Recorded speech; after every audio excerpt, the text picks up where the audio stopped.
Hello and welcome back to Carrie's Craic. Today we're out and about, so thanks for joining me, and we'll have a little walk in a minute. But first of all, let's see what Carrie's Craic is about this week. Carrie's Craic is my rambles of the week, my tips and tricks, my insights, what I've done that's helped and what maybe I'm still working on. So with regards to self-development, spirituality, all those things. So this week's Carrie's Craic is going to be about overwhelm to the point where you've got brain fog and having difficult conversations. Okay, so if you're ready to talk about that with me, listen up and come on a walk with me. Let's go. So let's start with overwhelm. This week, well, in the last sort of 10 days, I've had 3 birthdays to sort, including mine.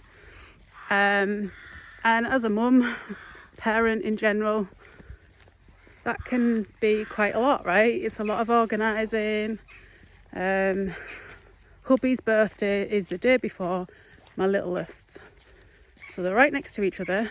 And on the Wednesday, which was hubby's birthday, we see my friend and we do home-ed stuff with them. We do our spiritual curriculum, which is coming soon, so watch out for that. But on a Wednesday we see each other, and whoever's birthday is, we celebrate on the Wednesday. So we celebrated my littlest on the Wednesday, which was hubby's birthday. Then hubby came home, and so there was like a bit of a celebration for him, but it was mostly for little un. And then the next day was actually little un's birthday, so there was like 2 parties in 2 days. And yeah, and then in 3 weeks' time is the eldest. So it's always quite knackering, so hence this. And I just thought, it's an example of overwhelm. Like, that's on top of everything else, on top of home-eding, on top of setting up businesses, on top of keeping up with the house, all the to-dos, right? So, and we often find ourselves, don't we, in overwhelm, and we come out of it and then we find ourselves back in it again. And it's like an acceptance of that, as well as how to deal with it when it comes, and what has helped you in the past, what hasn't helped you in the past. And it's often where you get to a point with overwhelm where it is for me anyway, where you just sort of go numb and you just feel like you can't function anymore. It's like that freeze. So when we talk about fight, flight, freeze, when we're in cortisol, right, and cortisol's released, and because adrenaline's going, and because we're in that stress response, fight, flight, freeze. So people think, what's freeze? Well, overwhelm is freeze.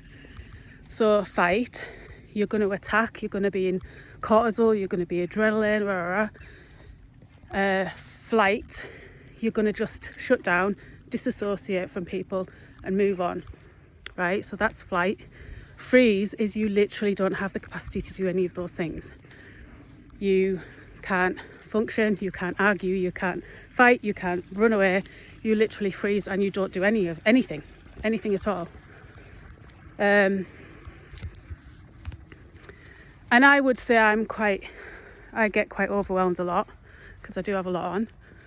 But I also know ways to deal with it. This being one, having a little walk. So hubby is being home this week, setting up a business at home, as well as working away. So he'll be back working away next week, as well as doing it online as well. So it's been really nice having him at home, which allows me to do this. So I think if you are a family where you do have both parents at home and they're back early on, then coming out for an evening walk is really good. In fact, we used to do it as a family when we had our husky Rubik's. We miss him so much. We used to walk of a summer's evening, and sort of that downtime, that sort of 6 to 7 after tea, but before bedtime, we used to just go down the village and back. And we haven't done that in so long. Now we don't have a dog, but you don't have to have a dog to do these things. And if you realise the benefit of it, and doing it as an individual, doing it as a couple, and doing it as a family, and the benefits of all those things as a separate thing, yeah? So doing it as an individual, like I am today, just needed some fresh air, needed to be in nature, needed the walk, needed the exercise, needed the time out, away, like literally take yourself away from the environment of where the overwhelm is often happening, i.e. home usually, right, or work. Even doing this in your lunch break, just 5 minutes out of the office will really help. And then doing it as a couple, it helps that connection, it helps that bond. And as a family, bringing that in as a value, again, just really, really good values to bring in. Coping mechanisms. If one of your kids is overwhelmed, right, let's go for a walk, shall we? Really good tips to instill as a family. Other ways you can do it, I've found this week, being in water really helps me sort of switch off firstly, and then get clarity. Like water's all about clarity and thoughts. I get into creative flow when I'm in the water. So having a bath is great, even a shower does it. I'll be in the shower and I'll come up with all these ideas. Quick, where's my phone? I can write it down or something. What else did I say? Early to bed. So bath and bed, early to bed, making sure you get a little bit more sleep when we're in overwhelm. And writing it all down, getting it all out of your head. And then if you can sort of like all the to-do lists as well, everything that's happening, everything you're in overwhelm, write it down. And then categorize it into categories of like home, work, family, whatever it is, right? Just categorize it, group it, and then time block. So this is what I need to do when I've got some time to do it. Time block it all. Now, what we need to do when we time block is have a chunk of time, whether it's half an hour, 20 minutes even, an hour, 2 hours, whatever it is. Have that time and say, I'm doing this thing in that time. No one can disturb me. Put your boundaries in. And that is my designated time for this. Designate your family time. It doesn't all go to plan. You can't, we're not robots. You can't say, can't always push away your kids, but they've got to understand some boundaries too. So this is like a guideline, but as close as you can, keep to it. So time block everything, and then and time block planning to do this, so that you stop thinking about it. Look, you go like, but what about this? But what about I've got time to think about planning at this time block. So even the time of planning your time needs to be within the time block. And then when you've even if you give yourself half an hour once a week to time block your week, once you've done that half an hour, once you've done that time block of whatever it is, stop, switch, move on to the next time block now. And you've got to tell yourself, no, I've given myself time to do that, now I'm on to the next thing. You will come back to that time block with that particular thing another time. So it does feel alien, it does feel a bit strict, it does feel a bit anal, a bit homeworky at first, but once you find what works for you, what amount of time works for you, and you see the benefits, it will come like second nature, like any habit. And we really need to get into some good habits when we feel overwhelmed quite often. So that's what I would say about overwhelm. Don't want to go into too much on that, but I think I've covered most of it really. And then second thing is having difficult conversations. Now, this can put you in overwhelm as well, can't it, right? Having difficult conversations. Now, this keeps cropping up for me. This seems to be my lesson at the minute. I've spoken about this a lot more in my video on loss, because loss isn't just about grief. It can be about losing connections with people. So I'm all about being connected within the family, but also within friends as well. And I'm all for connection. But I think sometimes there comes a point when you've got boundaries in place and these boundaries are being broken and the connection is no longer there. And it's that point where you've got to make decisions. Now, I'm not saying every time you have a difficult conversation with someone that you're going to cut them off. I'm not saying that. Ideally, you don't. Ideally, that's why we have the difficult conversations in the first place, to avoid that. Because when we don't have these difficult conversations, they fester. And we go into people pleasing. We are not authentic to ourselves. And what kind of life is that? You're not being real. You're trying to please somebody else by not being real. To what end? It's going to eat away at you. And that can cause mental issues, physical issues, emotional issues. And it all just like stirs up in the body. And it does no one any good. It builds this resentment because you don't feel like you can say what's on your mind. Now, there's a way to do it right, if right is the right word. There's a way to do it with good intention, right? So, I mean, when I've had to do this, it's eaten away at me. Knowing it needs to be done and said, it's eaten away at me prior to that happening, which means even more so that I need to get it out and get it done. Because imagine all that angst before you know you're going to say something to someone. Imagine not saying it. Like it's palpable when you know when you've made the decision in your mind to do it and to say it. It's palpable. I mean, it affects your sleep. And that's you knowing you're going to get it out your system. If you don't and you push that down, imagine what that does. Where it's going to go, how it's going to make you feel for the rest of your life. If you've got resentment about something, you've not said something or not done something, it's just not worth it. And if you upscuttle some feathers along the way, then as long as you've had good intention about it and the person, it's going to sound harsh, but that's their problem. If you've upscuttled their feathers, that's their problem, because it wasn't your intention.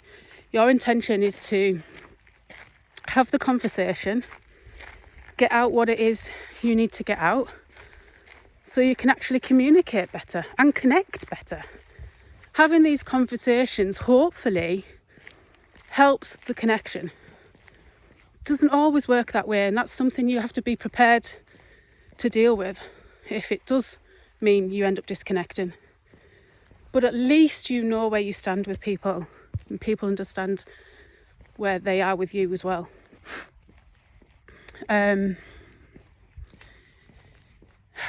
It's not easy. How do you go about it? I mean, I've written it down before. I was so nervous about it that I've written it down and had to read it because I just hated the confrontation. I always thought I was quite confrontational, but it turns out I'm opinionated but not confrontational. I have opinions, but I don't like confrontation. So all the way through the process, speak to your heart, speak from your heart, get in tune with what it is you want to say, why you want to say it, be really clear. And if you need to journal to do this, I'd recommend that, to get all this out so you know why you're doing it and you're very clear why you're doing it, and you're very clear on your intention is not to hurt that other person, but it is to free you both. You know, there's obviously, if you're feeling something, like talking back about energies, if you're feeling an energy about a certain topic or person or situation, and your energy is out of whack, that will have an impact on their energy too. So they will be feeling something, even if they're not conscious of it, subconsciously, they will no doubt be feeling it too. So that is where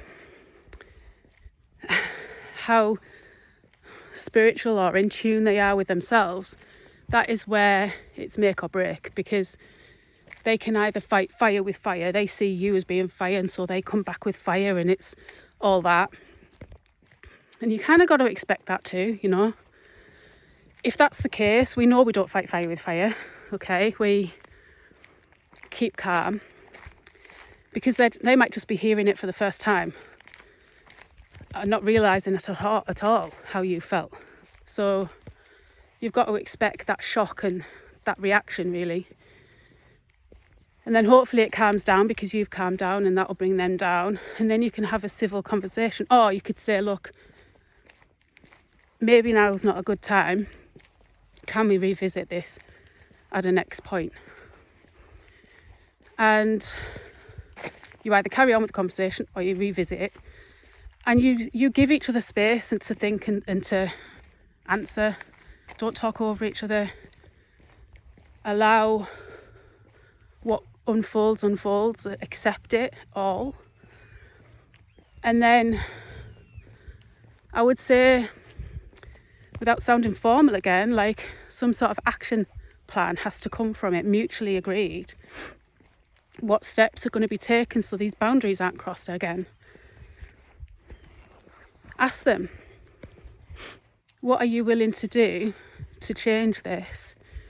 And what can I do? Because you'll get some feedback about what they've been thinking that you maybe didn't know. You've got to take some ownership. And what can you do going forward that will help them? And then just feel your way through it, you know, be present with it without going into storyland. You know, think, what are they saying? What am I feeling? Can I communicate it? And can we have some connection? Can we have some connection around this? And then hopefully, if you're of like-minded and you're very open-minded and can do this with each other, then you will go forward. You might have to keep revisiting the action plans though. So this could be with your spouse, can be with your kids. Obviously change tack a little bit, how you word it, how you say it, your environment, your body language if you're with kids. It can be with family members, it can be with friends. But this keeps showing up for me. It was with the same person for like 3 times. And I'm like, what am I not getting here? And then it's been like another 2 different people. And I had it this week with someone close to me. So, but do you know what? It's this week, when it happened to me this week, the person said, you know, they were shocked. But when they sort of came to terms with it and they came back to me and said, you know, thanks for telling me. I really wasn't aware. And it's really helped the bond, the connection. And I just think it's better to be in a relationship if you're real. if you're authentic and you're you. People can't take that, even though you've got the best intentions for you and the other person. Then if they choose to leave, you have to be there to accept that. But you're doing it really for better connection. So I hope that helps. If you're in overwhelm, if you've been in overwhelm and you've got tools, please comment. Let's all help each other here. Comment in the comment box. Comment in the comment box and say what it is that helps you. If any of those tips you've tried and it really works, put that in as well. Any aha moments, if you've had to do any difficult conversations, what have those been about for you? Who's been involved, if you're happy to say that? How's it gone? Is it better than expected, as expected, or worse? And it's to deal with all these emotions, you know, mindfulness, spirituality, accepting people for who they are, but without detriment to yourself and your own boundaries. So that's really important too. Self-compassion. So I let this lorry pass. Wishing you a good weekend. I'm a little bit late uploading this, but it's still got out on a Friday because I just needed my sleep this week. Practicing what I preach. Walking the walk. It's been lovely having you on the walk. Like, share and subscribe if you like this and you want more of Carrie's Craic every Friday. And we will catch up next week. Okay, much love. Bye for now.